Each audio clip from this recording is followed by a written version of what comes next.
If you're brand new to Adobe Premiere Pro, this video is going to walk you through 10 simple steps to get you editing quickly. I'm Ryan, I own Haywire Media Group, and I teach media production at VCU. Let's get started. I'm on a Mac, but a PC is very similar, so if you're editing on a PC, it should be very simple for you to just do a little bit of Googling and figure out the hotkeys that are different or a few locations where things are that are different. So what you're going to do is open Premiere. Go down to the Finder, which is a little smiley face in the bottom left corner, and under Favorites, there should be something, or it should be Applications. Now, mine doesn't have that, so my Applications is down here, but your Applications window will probably be right here. It also may be down here. And we're going to go to Adobe Premiere Pro. Any of these dialog boxes that come up, just X out of them. And you're going to go to New Project in the upper left-hand corner. Click on that blue button that says New Project. And we're going to pick a project name. It's going to be Your Great Project 1. And then we're going to pick a location for that project file to live. So the Premiere Pro file, which is all of your editing work, it's the actual file that you'll double click on to edit in. We're going to pick a spot for that to be saved. And I'm going to put it, so we're going to go down to location, click on this little down arrow, and we're going to go to choose location. I would not do in the default location because it could be hard to find. I have an external drive that I'm editing on for this, so I'm going to put it right here. And My Great Project, I'm going to click Select. So now we have the project name, the location, we're good to go. Hit the blue button, Create.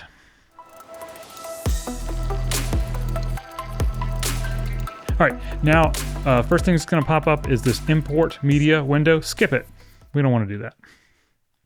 And this is your workspace. You've got 4 panels that should open up automatically. If somebody has used Premiere before, this workspace is completely customizable. So it could look a little different. My suggestion is to go up to, if yours does not look like this, go up to Window and Workspaces and make sure that editing is selected. And that should look similar to this. On the left-hand side, you have this is where your media is going to be stored. It's basically a file structure. It has folders just like your computer does. And there are tabs up top here. 2 of them that are going to be used reasonably often is Effect Controls. That's where you're going to manipulate a lot of the basic options of your footage, whether it's audio or video. And Effects, that's where you can add transitions, blurs, all kinds of audio and video effects. And then you will also have, you've got metadata as well, which will give you some information on the clip that you have selected. We're not going to do that right now. So that's this panel. The next panel is Program. Once you have footage in a sequence, you will see that footage playback in your program monitor right here. So it's basically the edits that you do, you will play them and see them right here. In the bottom is your sequence or your timeline. That's where you're going to do all of your editing work. And then on the right side are some extra panels for color grading, sound, and graphics. We're not going to use that today. You've also got an audio meter here for some audio leveling.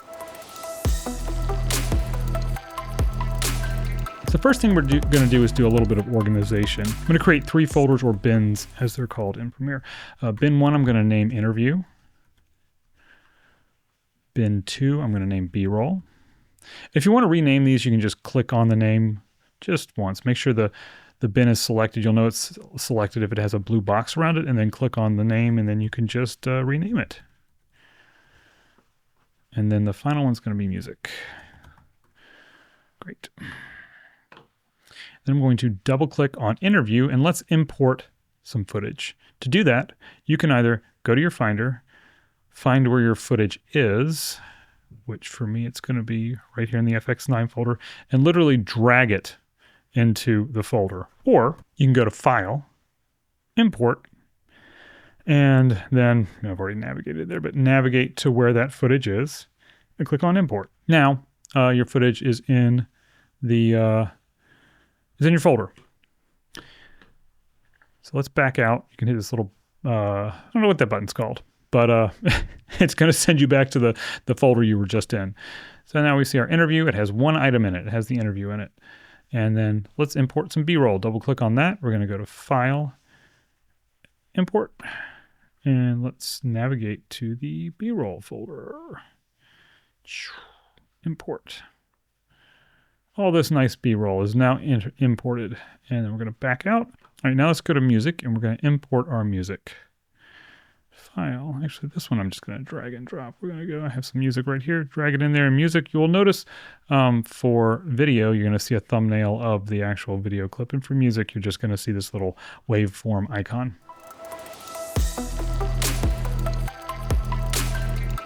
All right, great. So we have our footage imported. Now we need a sequence. Now, I warn you, if you have any of these folders or bins selected and you click on new item or new bin, it's just going to put that new bin. You're going to be like, where did that bin go? Well, it went into the music folder because that folder was selected. So if you're creating a new bin or putting a new item in here, make sure that none of these are selected. Just click off into the blank void so that no folder is selected. We need to create a sequence, which is your timeline, which is where you're going to do all of your editing. You can do this one of two ways.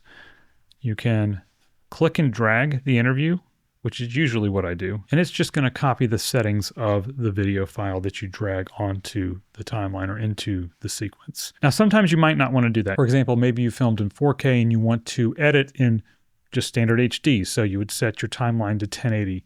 But usually I would still set the timeline to 4K or the sequence to 4K and then export as HD. But either way, so you can drag and drop and create a timeline, or I'm going to undo that and delete this timeline or delete that sequence. And we are going to click on this new item button. We're going to go to sequence. We're going to create a new sequence, and we're going to match this to the settings that we want to have. This footage is 1080, 23976, so that's great. That's what I want to edit in and sequence. So let's type it's a terrible name, but whatever. Awesome edit sequence. And now we see this is populated. We have video lines and audio lines, or audio tracks and video tracks. All of the video tracks are labeled V1, V2, V3. Audio tracks are labeled A1, A2, A3, and so on. You can add more audio and video tracks simply by right-clicking in the blank space and go to Add Tracks. Let's do a simple edit. We're going to start with our interview, usually with a documentary or a business promo or corporate video. We're going to build it with sound bites. So let's grab the interview and drag it down onto our timeline. Great. There we go. Looks wonderful. See, now we see it in our preview window, and we can use the space bar to play the clip. Space bar is play and stop, and that's super useful. Also, if you need to zoom in on your sequence, just use the plus and minus keys on your keyboard, and it will allow you to make some more precise edits. Oh, and if anything doesn't work right, if you press a button, it's not doing what you think it should do, usually it's because you don't have whatever window selected. Like I just tried to zoom in and it zoomed in up here because I clicked on the program window. One of the things you usually want to do before you go and slice up your interview is do any color grading that you're going to do and a basic audio mix. That's simply because once you chop up this timeline or this piece of video, now you have to do all of that work to each individual clip rather than just one. This audio is a little low, so we're going to boost it. You can see. They tried to start that, and when they started it, I want to boost that to maybe so where it's the peaks are kind of up here around -6. So one way to do that is to select your clip in the timeline. Then we're going to go up to Effect Controls. Remember how I said Effect Controls is where we manipulate most of the basic things about the audio and the video for your clips. And then we're going to scroll down to Volume and Level, and I'm going to increase this by 10 and hit Return or Enter. There we go. Let's see how that looks. 40 to 50, but there's nothing wrong with that. That's awesome. So I was just... I'm happy with that. Now I'll probably have to do a little bit of audio leveling a little bit later because, you know, he's going to get louder and softer just depending on, you know, what he's talking about. But that's a basic audio level that's going to help me out further down the road because I won't have to adjust things as much. Color grading or color correction. So if you need to do some color grading or color correction, say your white balance was a little bit off or your footage looked a little tinted a little green or a little magenta, you go over to Lumetri Color. Make sure Lumetri Color is checked in your window. We're going to go over here, hit the double arrow. We're going to go to Lumetri Color. And these 3 sliders plus your exposure slider and maybe your contrast slider are the ones you're going to use the most. Maybe the color temperature is just a little too warm or a little too cold. We can make it warm it up a little bit or cool it off a little bit. Maybe the tint is a little bit magenta and we want it to be a little more green. Just take some of the red out of the skin tones, because a lot of times you're color correcting for skin tones or color grading for skin tones. Maybe I think this is not saturated enough. We're going to go down here to saturation, and I can increase the saturation, make it really, really saturated, or make it black and white. The exposure, maybe it's a little too dark or it's a little too bright. You can increase the exposure, decrease the exposure. Maybe you want the shadows to be darker and the highlights to be a little brighter. We can increase the contrast or decrease the contrast if you want to see a little more detail in the shadows.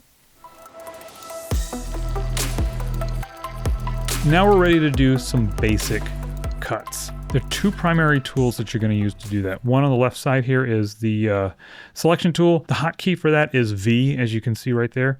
And the razor blade tool, and the hotkey for that on your keyboard is C. So you're going to be using those 2 keys a lot, just bouncing back and forth between the selection tool so you can move stuff, so you can change its position, and the razor blade tool so you can make cuts in your video. So let's pick a little soundbite. This first soundbite's kind of nice. Why I started really training like pros is, one, I wanted to always, this was always something that I would love. Like after I got done playing, I was like, what am I going to do with my life? Okay, we're going to use that, but I don't need all this stuff at the beginning, obviously. So, I don't need the so, I don't need this blank space here where he's not talking, so we're going to come right up there, maybe zoom in a hair, make a cut, and then here's the end of the soundbite, and we're going to make a cut there. Great, let's pick one more. Okay, we'll use that one. It doesn't really make a whole lot of sense, but that's fine. We'll start it here. We're going to make a cut there. And so Train Like Pros was like, I'm a firm believer in that. You have to do this stuff every day. And we're going to make a cut. Nah, not there. I'm sorry. Right there. Let's zoom in. I feel like that was, no, that's good. And while I'm thinking about it, on your timeline, things act as a little bit of a magnet, and it's not doing that right now. So I think snapping is not on. So if you go up to sequence, go down to snap in timeline, make sure that is checked. That's going to help you out a lot so that when things get really close to each other, they just kind of snap, which makes things butt up really nicely to each other, and you don't end up with gaps or accidentally messing up some footage by scooting other footage over top of it. It's just really nice. And then we're going to delete all the excess. So I have 2 clips that or 2 little sound bites I've decided I want to use in my edit. I'm going to select this first area that, is just dead air. I don't need to use it. I'm going to hit the delete key. And one cool thing about Premiere is you can delete gaps in your timeline, like sections where there's nothing. I can select this section where there's nothing in the timeline and delete it, and all my footage is going to move left. Same thing, we don't want all this, and we don't want all this, but I don't need all this gap, and I don't want to necessarily grab it and drag it all the way over there. I could, or I can just do this. So now we have our little edit. Now let's import some B-roll. So we've done our edit. We need to cover these edits and maybe make a little intro. I'm actually going to drag this stuff off of the front just a hair so it doesn't start with that soundbite. We're going to put a little B-roll up here. Let's go pick some B-roll. So we're going to back out of our interview, and I put that in the wrong place. I do not want that there. I'm going to copy and paste that sequence here, because really I shouldn't have put that. So I copied and pasted that sequence here. I shouldn't have put that sequence in the interview folder. It really doesn't matter. It's just cleaner and more organized if it's not in with the interview footage. So there are 2 ways that we can add some B-roll under our timeline, and that is we can double click, and this is our preview monitor essentially, so we can see the raw clips and pick a spot that we like. To get it onto your timeline, you're going to click and drag either on the just the image here, but that's going to drag video and audio. We just want video.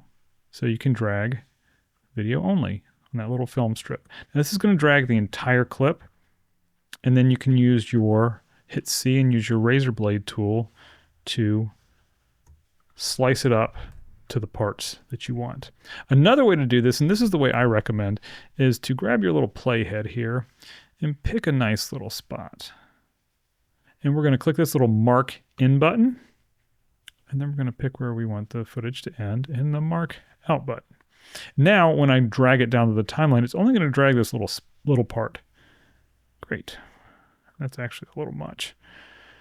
But that's fine. We can trim it further in a minute. This one. Mark in. Mark out. Put down here. That's a better length. And we'll pick 2 more pieces.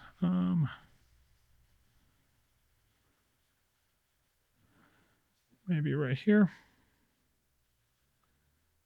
Just gonna back that up a little bit.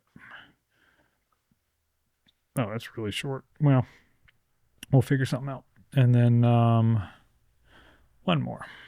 This. We'll just do some random shot of a bucket of baseballs. Okay, great. So we have some, let's zoom in. We have some B-roll. Let's trim this down a lot. We don't need that much of that.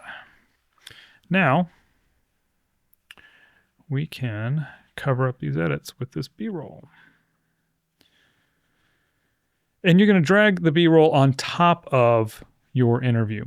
So when you put video on top of other video, like the interview was on V1, which is the lowest video track, it's going to cover it up, which is great because that's how we do, we put B-roll in there and cover up edits and make our footage look awesome. I need one more piece of B-roll. Maybe this one. And on the logo of Train Like Pros. Do this stuff every day. That's great. So let's look at our edit. If you want to full screen your video, hit Control tilde. It's really nice to do that if you're previewing an edit or some work you've done. You can just see it bigger. Why I started really Train Like Pros is, one, I wanted to always, this was always something that I love. Like after I got done playing, I was like, what am I going to do with my life? And so Train Like Pros was like, I'm a firm believer in that. You have to do this stuff every day. Great. And now it's time to add some music. Did we put music in that folder? I think we did. Yeah. So let's add our music. We're going to do this. I'm just going to pick a spot in the music. We're doing the same thing with the music as we did with the B-roll. You can obviously drag the whole track down, which is going to be much longer than this 15 seconds, or I'm going to pick a portion of it. And I'm actually going to grab the drag audio only because obviously this is music. And then I'm going to shrink it.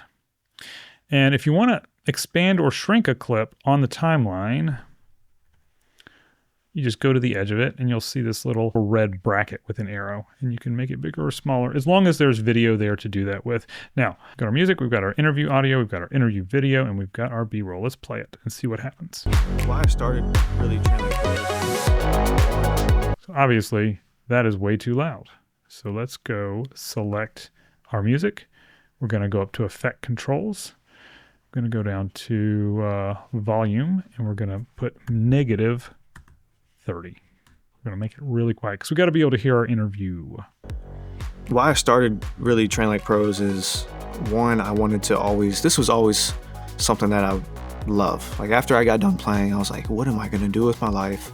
And so Train Like Pros was like, I'm a firm believer in that. You have to do this stuff every day. That's great. So we've got a nice little edit there. Now that your edit is done, you need to export. One quick thing before we do that. If your computer is not as fast and it's having trouble playing back footage smoothly, you can always go up here to your program window, right here by the settings button, which is a little wrench, and change the resolution to 1/2 or 1/4. And if you're in 4K, you can do like 1/8 and I guess 1/16 as well. And if you change that, it's not going to look as good in the program window, but it'll play back a lot more smoothly. Yeah, see, it's kind of something that I love. Blurry. It's not going to export that way. You haven't damaged the video in any way. It's just playing back a lower resolution version and should be less taxing on your system. If you want to do a quick transition, like a dissolve in or a fade in, go to the edge of your clip, right click, and hit Apply Default Transition. It's going to put a nice little fade out. And you can change the length of that fade out just by clicking and dragging. So we're going to do that with both video tracks and the audio tracks as well. And you need to make sure that when you do that, that little red bracket with the arrow is highlighted before you right click.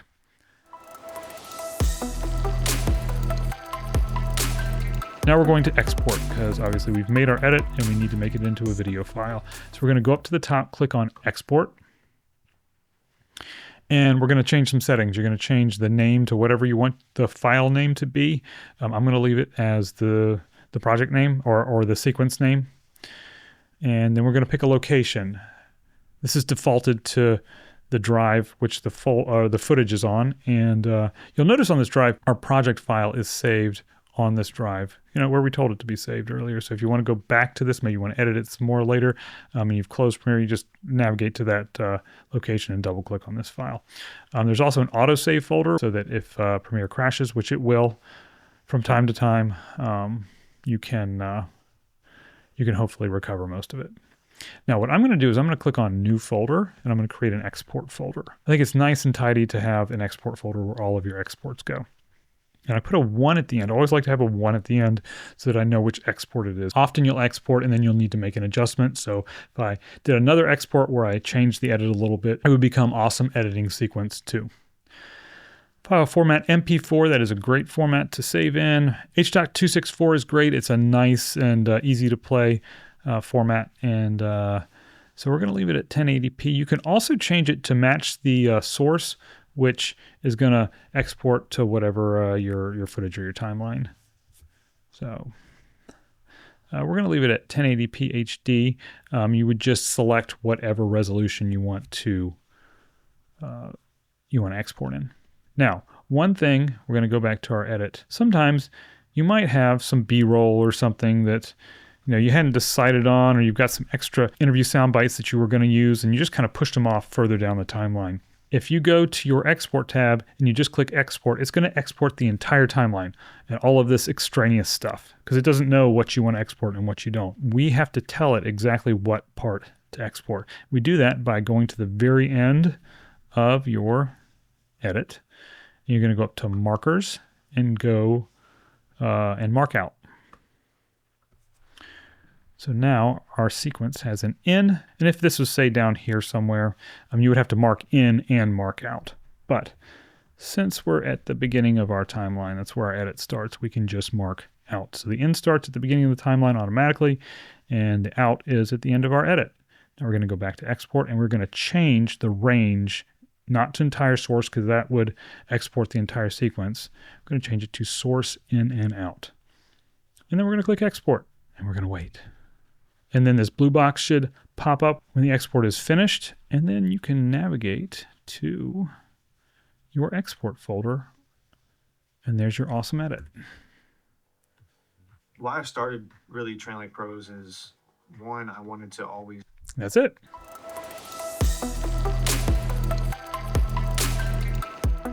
File saved, save your progress, quit Premiere. If you ever need to go back to it, the project file is right there. You just double click on it and continue working. So that's a real basic introduction to Premiere. And if you have any questions, comment below. And if you want to learn some more advanced Premiere Pro tricks, click here.